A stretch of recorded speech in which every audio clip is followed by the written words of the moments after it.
Feature अगर हम कहें तो आपके बिजनेस का, यानी आप रिटर्न एक्सपेक्टेड नहीं हो सकता कि इतना का इतना ही होगा, आप एक अनुमान लगा सकते हैं, ठीक है, but you can not be sure कि इतना ही होगा एज इट इज। जो हमने जो फिगर्स मेंशन किए हैं आपके प्लानिंग के टाइम पे उतना ही होके आने वाला है, वैसा नहीं होता है।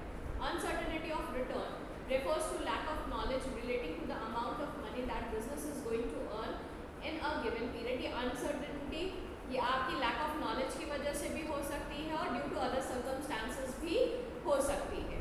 जैसे कि अगर हम एग्जाम्पल लें तो कोविड सिनेरियो था तो रिटर्न की अनसर्टेनिटी हो गई होगी, काफ़ी ज़्यादा बिजनेसेस में ऐसा हो गया होगा कि हमें क्या रिटर्न आएगा क्या नहीं आएगा।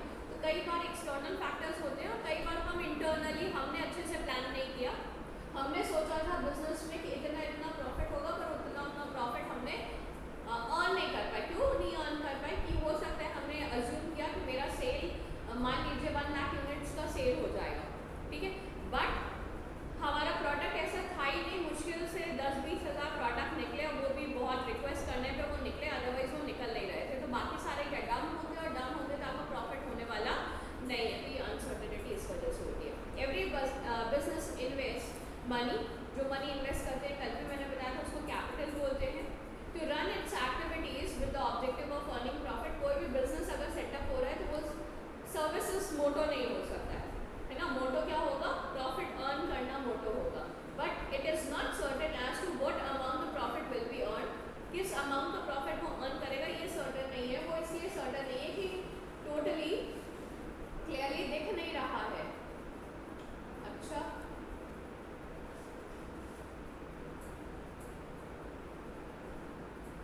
आपके यहाँ कुछ नेटवर्क इशू होगा बेटा, यहाँ से तो आए सपोज सब प्रॉब्लम है।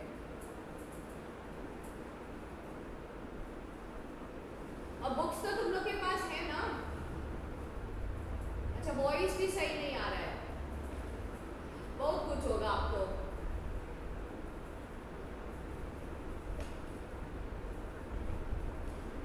सच में सही नहीं आ रही है कि तुम लोगों को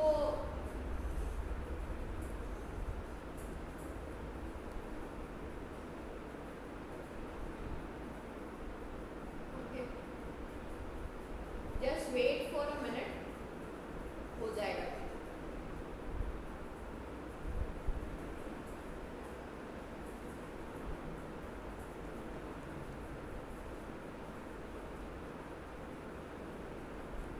अब क्लियर है?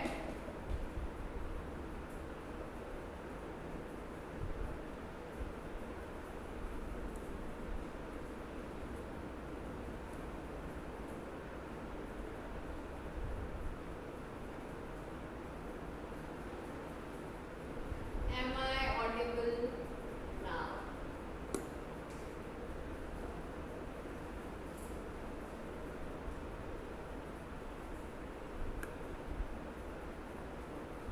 मानस, तुम्ही को दिक्कत है, reply fast.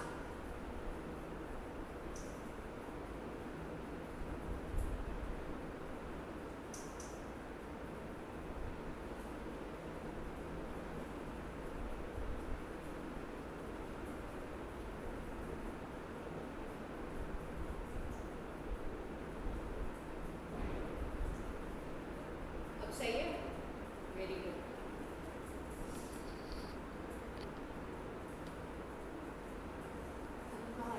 Also there is always a possibility of losses being incurred despite the best efforts put into।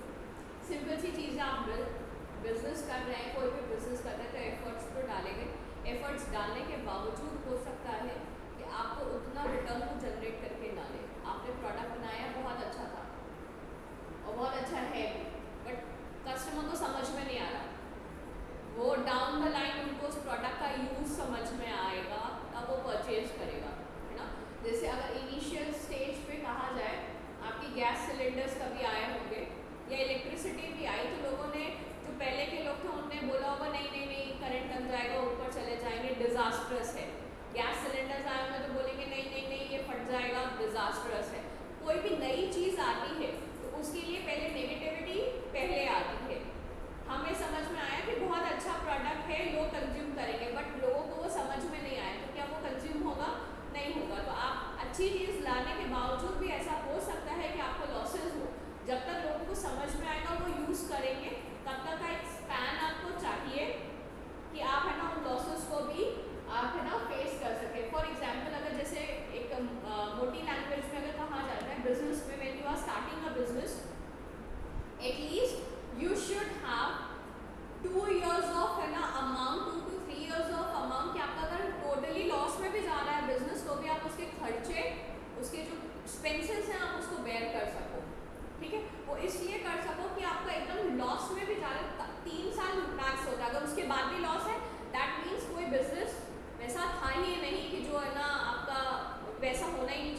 Down कर देना ही ज़्यादा प्रॉपर होता है। और वो भी डिपेंड करता है कितना लार्ज स्केल का बिजनेस तुम कर रहे हो।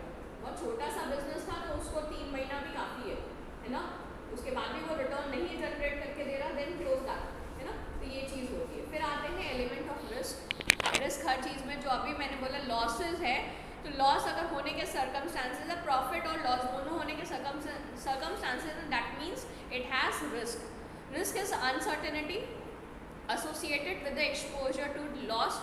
अब लॉस किसी भी काइंड का हो सकता है। It can be caused by unfavourable undesirable events.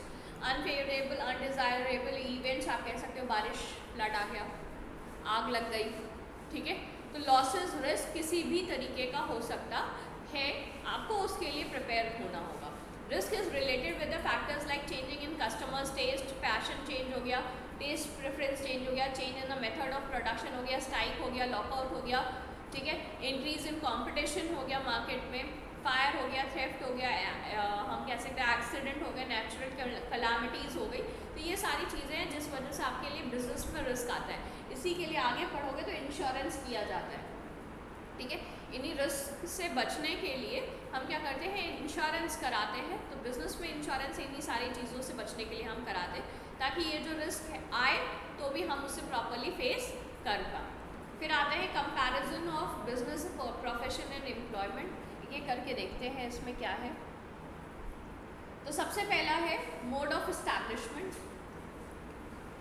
Entrepreneurs decision and other legal formalities if necessary. अगर बिजनेस की हम बात करें तो यहाँ पे एस्टैब्लिशमेंट कैसे होता है, तो यहाँ पे खाली एक डिसाइड करना है हमें। जैसे ही हमने डिसाइड कर लिया वैसे ही हम ओपन कर सकते हैं। हाँ, कुछ लीगल फॉर्मेलिटीज़ होती है, जैसे आपको जीएसटी नंबर लेना है, या है ना कि कहते हैं अपने आप को रजिस्टर कराना है।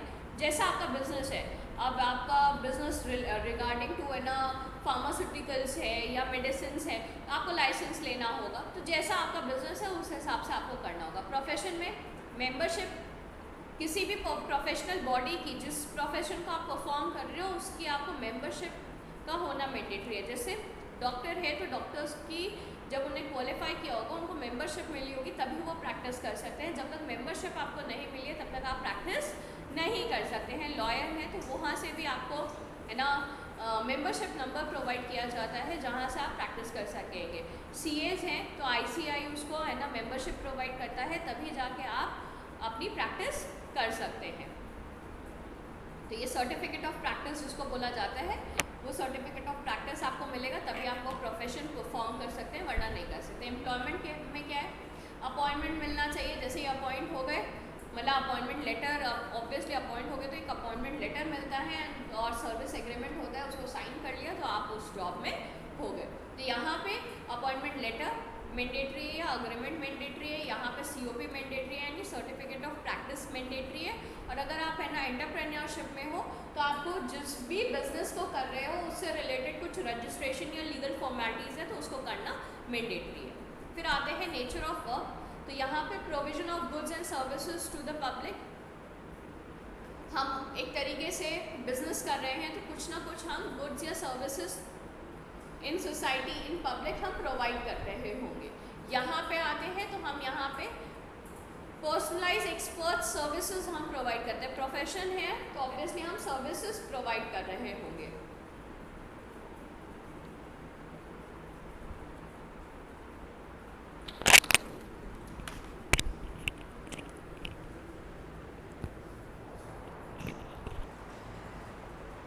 फिर आते हैं performing work as per the service contract और रूल्स ऑफ सर्विसेज। यहाँ पे अगर एम्प्लॉयमेंट में है तो जो हमारा सर्विस कॉन्ट्रैक्ट है उसके हिसाब से, उसके जो रूल्स बने हैं उनके हिसाब से हम काम कर रहे होंगे। फिर आते हैं क्वालिफ़िकेशन में। तो यहाँ पे कोई ऐसी क्वालिफ़िकेशन है ना रिक्वायर्ड नहीं है। एक बिजनेस पर्सन को बनने के लिए वो अगर दिमाग है तो ऐसी कोई प्रोफेशनल क्वालिफ़िकेशन नहीं है जो उसको चाहिए। यहाँ पे क्वालिफ़िकेशन, एक्सपर्टीज़, ट्रेनिंग जो भी है यहाँ पे रिक्वायर्ड होता है, स्पेसिफाइड होता है। जब उतनी ट्रेनिंग्स वगैरह करके आपके जो सर्टिफिकेशन है वो पूरे होते हैं या जो नॉर्म्स हैं उनके वो पूरे होते हैं, तभी जाके आप एक प्रोफेशनली अपनी प्रैक्टिस कर सकते हैं, वरना आप नहीं कर सकते हैं। तो qualification, expertise, training is in a specific field is prescribe by the professional body and is a must, यानी वो मैंडेटरी है, उसके अलावा आपको COP नहीं मिलेगा। जब आप प्रूव कर देंगे कि ये सारी चीज़ें हम कर चुके हैं तभी आपको COP मिलता है, वरना नहीं मिलता है। क्वालिफिकेशन और ट्रेनिंग, अगर एम्प्लॉयमेंट है तो वो तो आपको चाहिए, क्वालिफिकेशन भी चाहिए, ट्रेनिंग भी चाहिए, जैसा आपका जॉब है उस तरीके से, जैसा आपका एम्प्लॉयर बोलता है उसके हिसाब से आपको चाहिए रहता है। फिर आते हैं रिवॉर्ड्स और रिटर्न्स। तो रिवॉर्ड्स और रिटर्न्स की बात करें तो यहाँ पे आप जो भी रिवॉर्ड के फॉर्म में क्या होगा, बिजनेस कर रहे हो तो उसका रिवॉर्ड क्या मिलेगा, एज अ प्रॉफिट मिलेगा, आप उसको प्रॉफिट एज अ प्रॉफिट कमाओगे। यहाँ पे प्रोफेशनल फी के फॉर्म में मिलता है, यहाँ सैलरी एंड वेजेस के फॉर्म में मिलता है। What is the difference between salary और वेजेस?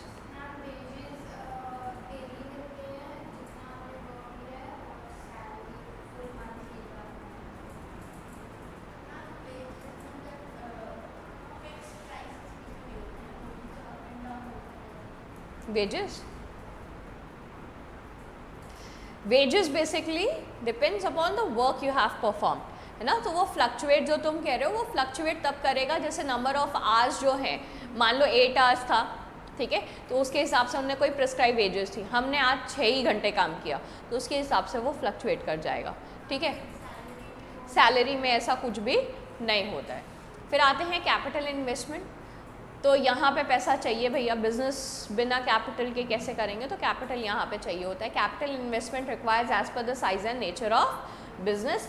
यहाँ पे लिमिटेड प्रोफेशन अगर हमें करना है तो उसमें आपका सेटअप थोड़ा बहुत है ना, ऑफिस सेटअप करना होगा, थोड़ा कुछ वैसा वाला चाहिए होगा, ठीक है। Limited capital needed for the establishment, और जॉब कर रहे हो यानी एम्प्लॉयमेंट है तो कुछ भी नहीं चाहिए, सिर्फ बुद्धि चाहिए, ठीक है।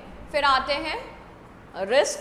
तो यहाँ पे जहाँ पे भी प्रॉफिट कर रहे हो अर्न, तो सिंपल सी बात है, profit is equals to loss, है ना। प्रॉफिट और लॉस साइमल्टेनियसली हम लोग लेके चलते हैं, और प्रॉफिट के साथ अगर तुम्हें लॉस होने के भी चांसेस है तो अनसर्टेन होगा, यानी रिस्क होगा तुम्हें, ठीक है। तो यहाँ पे हाई रिस्क होता है।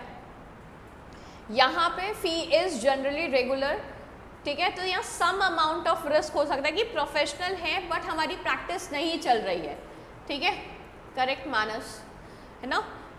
तो नहीं चल रही है तो आपको सम काइंड ऑफ रिस्क हो सकता है, या किसी के हम कहें कोई प्रोफेशनल्स होते हैं बहुत हाईली पेड होते हैं, ठीक है।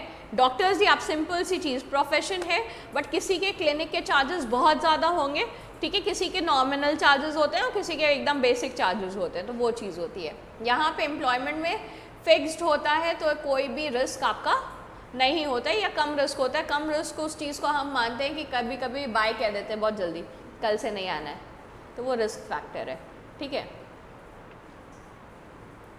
Transfer of interest, transfer possible with some formalities, यानी अगर हम अपना किसी को ट्रांसफ़र करना चाहते हैं, जैसे मेरा बिजनेस था, हम अपने भाई को ट्रांसफ़र करना चाहते हैं, अपने किसी रिलेटिव को हम ट्रांसफ़र करना चाहते हैं, तो फॉर्मेलिटीज़ आपको करनी होगी, आप बिज़नेस ट्रांसफ़र कर सकते हो।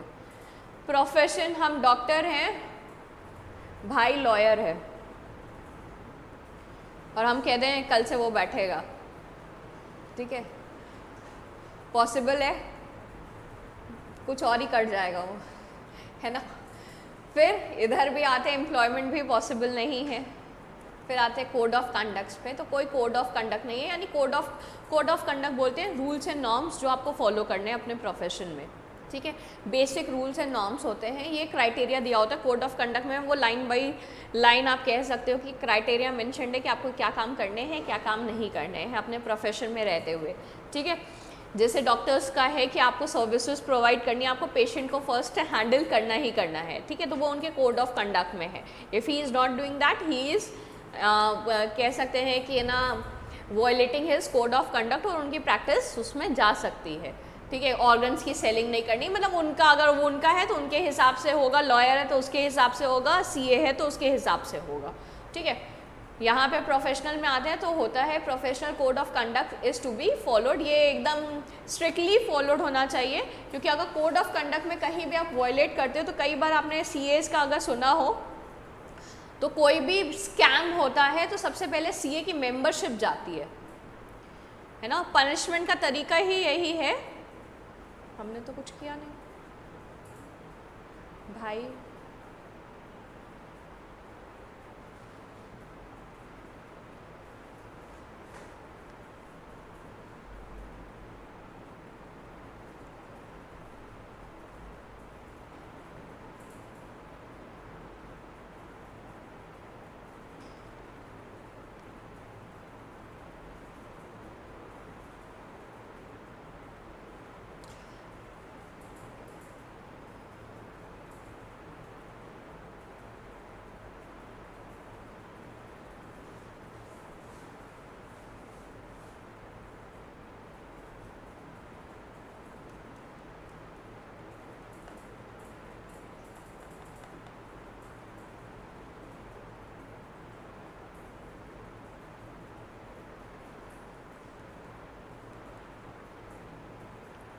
लग रहा है सिस्टम को भी पकौड़े खाने का मन हो रहा है।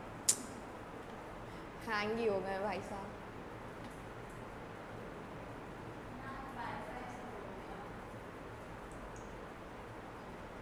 बेटा यहाँ तो कोई नेटवर्क का वो काम ही नहीं था, इस पे था, जो होना था ये होना चाहिए था बंद।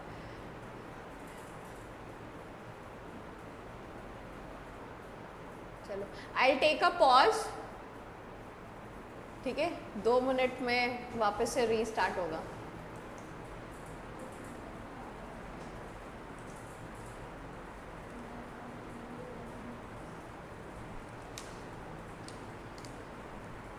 हाँ, ट्रांसफ़र ऑफ इंटरेस्ट में हम कह रहे थे कि यहाँ पे पॉसिबल है, मतलब आपका बिजनेस है तो आप किसी को भी ट्रांसफ़र कर सकते हो, प्रोफेशन है तो उसमें आप ट्रांसफ़र नहीं कर सकते, और एम्प्लॉयमेंट है तो भी आप ट्रांसफ़र नहीं कर सकते। कोड ऑफ कंडक्ट्स में जो रूल्स एंड नॉर्म्स होते हैं तो इनके लिए कोई रूल्स एंड नॉर्म्स प्रिस्क्राइब नहीं है, बट प्रोफेशनल है तो उनके लिए रूल्स एंड नॉर्म्स हैं जिनको आपको स्ट्रिक्टली फॉलो करना होता है। इसी में हम आ रहे थे और कह रहे थे कि सीएस जो होते हैं, है ना, तो अगर उनने कुछ गलत किया है, कोई स्कैम हुआ है और उसमें पता चल जाए कि सीए इन्वॉल्व था, तो क्या होगा कि उनकी मेंबरशिप आईसीआई से मेंबरशिप कैंसिल हो जाती है। ऐसे ही अगर आपके डॉक्टर्स हैं, लॉयर्स हैं, उनको पता चलता है कि किसी स्कैम में या किसी गलत चीज़ों में वो इन्वॉल्व थे और वो डिफ़ॉल्ट में आते हैं, तो सीधे सीधे उनकी मेंबरशिप जाती है, यानी वो फर्दर उस प्रोफेशन को प्रैक्टिस नहीं कर सकते, लॉन्ग लाइफ उस प्रोफेशन को वो प्रैक्टिस नहीं करेंगे। ठीक है, फिर आते हैं norms of behaviour laid down by the employer are to be followed, यानी यहाँ पे नॉर्म्स, कौन से नॉर्म्स फॉलो करोगे, वहाँ पे कोड ऑफ कंडक्ट्स थे, यहाँ पे जो एम्प्लॉयर ने या कंपनी के जो नॉर्म्स हैं, ठीक है, वो आपको फॉलो करने होते हैं, उसके अलावा कुछ नहीं करना होता है।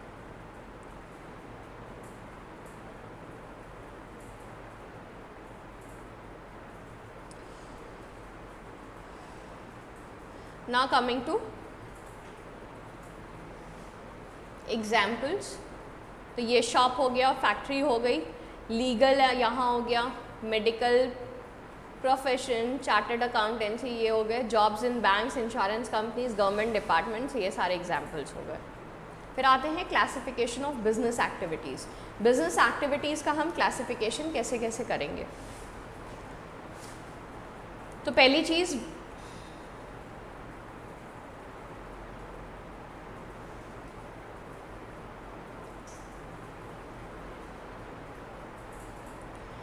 various business activities may be classified into two broad categories, that is industry and commerce। ठीक है, हम पहले इंडस्ट्री और दूसरा हम कॉमर्स लेते हैं। अब इंडस्ट्री में हम क्या करते हैं, जो भी काम प्रोडक्शन से रिलेटेड है उसको हम कैटेगरी में रखते हैं आपके इंडस्ट्री में, और जो भी काम आपका अदरवाइज है उसको हम रखते हैं कॉमर्स में। ठीक है, तो industry is concern with the production और processing of goods and materials, यानी यहाँ पे हम क्या कर रहे हैं, जो रॉ है उसको हम फर्दर प्रोसेस आउट करके हम उसे फिनिश बना रहे हैं, और फिनिश बना के हम उसे सेल कर रहे हैं। Commerce includes all those activities which are necessary for facilitating the exchange of goods and services. अब जो हमने यहाँ बनाया था उसके लिए हमें कस्टमर तक पहुँचाने के लिए जितनी सारी भी एक्टिविटीज़ हमें करनी है वो सारी किस में हम लेते हैं, कॉमर्स में हम ले रहे होते हैं। अभी और इलेबोरेटिव फॉर्म में आएगा। On the basis of two categories we में क्लासीफाई, एक एक आता है, देखो first one is your industry. Industry refers to the economic activity which are connected with conversion of resources into useful goods, यानी हम क्या कर रहे हैं, इंडस्ट्री में ऐसी इकोनॉमिक एक्टिविटी है जिसमें हम कन्वर्जन कर रहे हैं। कन्वर्जन क्या कर रहे हैं, जो रिसोर्सेज हमें रॉ फॉर्म में, नेचुरल फॉर्म में हमें अवेलेबल है उसको यूजफुल फॉर्म में हम कन्वर्ट करने की कोशिश कर रहे हैं। Generally the term industry is used for the activities which are mechanical appliances and technical skills are involve. This includes activities relating the producing and processing of goods as well as services. Breeding and raising of animals. Breeding and raising of animals. The term industry is also used to mean the group of firms producing similar and related goods. यानी अगर industry में आप कहें तो industry में वो सारी चीज़ें जो आप प्रोड्यूस करें, यानी रॉ फॉर्म में जो था वो कंज्यूमेबल नहीं था। अगर कंज्यूमेबल होता तो हम उसे कंज्यूम कर लिए होते, वहीं से जहाँ से भी हम कन्वर्जन कर रहे हैं, यानी वो जो भी है रॉ फॉर्म में, उसको अगर हम कन्वर्ट कर रहे हैं, कुछ भी एडिशन कर रहे हैं, पैकेजिंग के थ्रू कर रहे हो, केमिकल्स के थ्रू कर रहे हो, कुछ भी अगर हमें एडिशन उसमें करना पड़ रहा है तो उसको हम किस कैटेगरी में रखते हैं? इंडस्ट्री में रखते हैं। इसमें लाइफ स्टॉक्स भी आपके आते हैं। लाइफ स्टॉक्स में जैसे हम ब्रीडिंग ऑफ एनिमल्स कर रहे हैं, ठीक है, फर्दर हम क्या कर रहे हैं, उनकी जेनेटिकली हम उसकी ब्रीड कराने की कोशिश कर रहे हैं, तो वो सारी चीज़ें भी आपकी इंडस्ट्री में आती है। The term industry is also use, ये हो गया था। For example the cotton textile industry refers to the manufacturing units producing textile goods from cotton. Similarly, electronic industry, which includes all form of electronic goods and so on. Further, in common parlance, certain services like banking, insurance are also referred as industry. Say banking industry, insurance industry, etc. Industries may also be divided into primary, secondary and tertiary. यानी 3 category में हम बाइफिकेट करते हैं। तो आते हैं सबसे पहले प्राइमरी इंडस्ट्री में। इसके लिए एक चार्ट होगा आपके बुक में, कहीं ना कहीं 1-2 पेजेस टर्न करोगे तो वो चार्ट से लर्न करने में, प्रॉपर लर्न करने में वो ठीक रहेगा। बाकी एक इंडिविजुअली सबको बता देते हैं। तो सबसे पहला आता है आपकी primary industry. This includes all those activities which are concern with the extraction and production of natural resources and reproduction of the development of living organisms, plants etcetera. This are divided into followings. अब primary के 3 बाइफिकेशन है। सबसे पहला आता है extractive. Primary में क्या है? पहला काम, ठीक है, यानी हम रॉ फॉर्म में जो हमें मिल रहा है और उसमें हम कुछ भी कर रहे हैं तो वो होगा आपका रिलेटेड किससे? प्राइमरी इंडस्ट्री से, ठीक है। अब इसमें सबसे पहला आया आपका एक्सट्रैक्शन। ये आपके एमसीक्यू फॉर्म में भी ये क्वेश्चंस आते हैं, और नहीं तो प्राइमरी इंडस्ट्री तो एक्सप्लेन करने के लिए एक क्वेश्चन तो वैसे है। सबसे अगर हमें एक्सट्रैक्शन करना है तो सबसे इम्पॉर्टेंट चीज़ कि ये जाएगा किस में? ये प्राइमरी में जाएगा, क्योंकि प्राइमरी का काम ही जो बेसिक रॉ है उसमें से हम कुछ ना कुछ काम कर रहे हैं। And production of natural resources, ठीक है, तुम प्रोडक्शन कर रहे हो, पर किसका? नेचुरल रिसोर्सेज का तुम प्रोडक्शन कर रहे हो, यानी नेचुरली वो रिसोर्सेज हैं, कहीं ना कहीं तुम उसे एक्यूमुलेट कर रहे होगे या उस पर कुछ काम कर रहे होगे, ठीक है। फिर आते हैं and reproduction and development of living organisms, यानी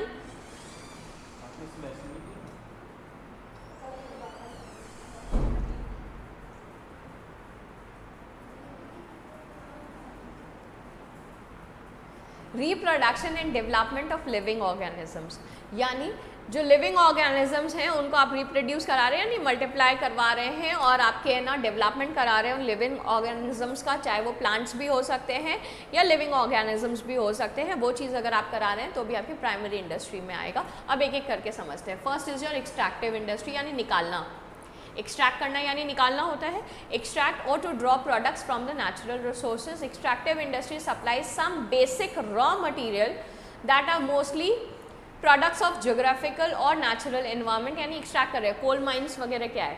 प्राइमरी इंडस्ट्री में आएगा। क्यों आएगा? क्योंकि वो एक्सट्रैक्ट कर रहा है, ठीक है। आपके जो स्टोन्स वगैरह वाली जितनी भी है ना, मार्बल्स हैं या लाइमस्टोन्स हैं, चाहे कोई भी स्टोन्स है, उनको एक्सट्रैक्ट करना है, ठीक है। डायमंड है, एक्सट्रैक्टिव इंडस्ट्री में आएगा, क्योंकि वहाँ से वो एक्सट्रैक्ट कर रहे होते हैं, निकाल रहे होते हैं, ठीक है। Product of these industries are usually transformed into many other useful goods by manufacturing industries, ठीक है। अब इसको फिर फर्दर हम मैन्युफैक्चरिंग इंडस्ट्री को देते हैं जो इसको ट्रांसफॉर्म करने में हेल्प करता है। Important extractive industries include farming, mining, लुम्बरिंग, hunting and fishing operation. Now फिर आते हैं नेक्स्ट वन इज जो जेनेटिक इंडस्ट्री। अब जेनेटिक इंडस्ट्री यानी अब आप क्या कर रहे हैं? ब्रीड्स को यूज़ कर रहे हैं, जेनेटिक्स को यूज़ कर रहे हैं। These industries are engaged in breeding plants and animals for their use in further reproduction, यानी आप मल्टीप्लिकेशन के लिए उनको रिप्रोड्यूस करा रहे हैं। ये आपकी हो गई जेनेटिक इंडस्ट्री, यानी उनके जीन्स को यूज़ करके आप कुछ काम करने वाले हैं। Seeds and nursery companies are typical example of genetic industry. In additional activities, the cattle breeding farms, poultry farms and fish hatchery come under the genetic industry. फिर आते हैं आपकी सेकेंडरी इंडस्ट्री, यानी प्राइमरी में जो काम हो गया उसको एक्सट्रैक्ट करने का काम हो गया, अब उस पर फर्दर फंक्शन करने का काम किसका होता है, आपकी सेकेंडरी इंडस्ट्री का होता है। These are concern with using material which have already been extracted from the, बारिश हो रही है, ओके, तो this we will continue in our next class. So we end this session here.